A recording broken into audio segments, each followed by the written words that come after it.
Mga boss, ngayong araw natanggap na natin yung resolusyon na officially nagdedeklara sa atin bilang persona non grata o unwelcome sa bayan ng Lipa sa Batangas. Sa kopya ng resolution number 501 ng Sangguniang Panglungsod ng Lipa City, Batangas, nakasulat dyan, unanimously approved. Ibig sabihin yung buong Sangguniang Panglungsod ang nagdeklara sa atin bilang unwelcome sa Lipa City.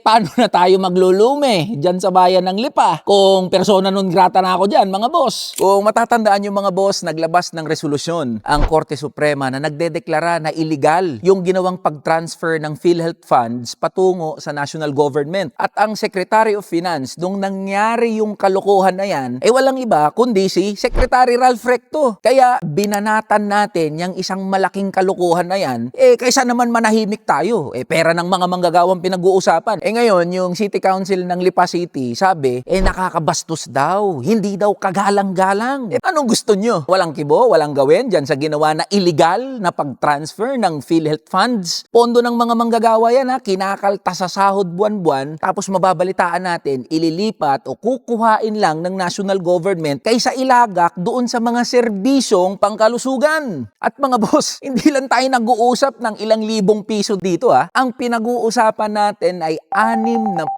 bilyong pisong pondo na dapat napakinabangan sa mga PhilHealth services and programs. Kahit sino naman mapapamura dahil sa galit na yan. Kagimbal-gimbal yung ginawa, di syempre asahan nyo yung reaksyon ng mga tao, hindi lang ako yung mga manggagawa, talagang kagimbal-gimbal din na galit. At deserve yan ni Secretary Ralph Recto. Alam nyo mga boss, okay lang yan. Kinikilala natin yung karapatan, kalayaan at kapangyarihan ng City Council ng Lipa na magpasa ng mga resolusyon gaya ng pagdedeklara sa atin bilang persona non grata. Hindi naman yan mapipigilan yung paglaban natin at pagsusulong natin ng karapatan ng mga manggagawa at sa kung ano yung tingin natin na tama at makikinabang yung mga kamanggagawa natin. Gaya ng paglaban para mabuwag na yung walang kwentang provincial rate na ang makikinabang din naman yung mamamayan at mga manggagawa ng Lipa City dyan sa Batangas. At sa mga miyembro ng City Council ng Lipa, kung sa tingin nyo, dapat naman talagang ipagtanggol at pangalagaan yung prestige ng notable son of Lipa,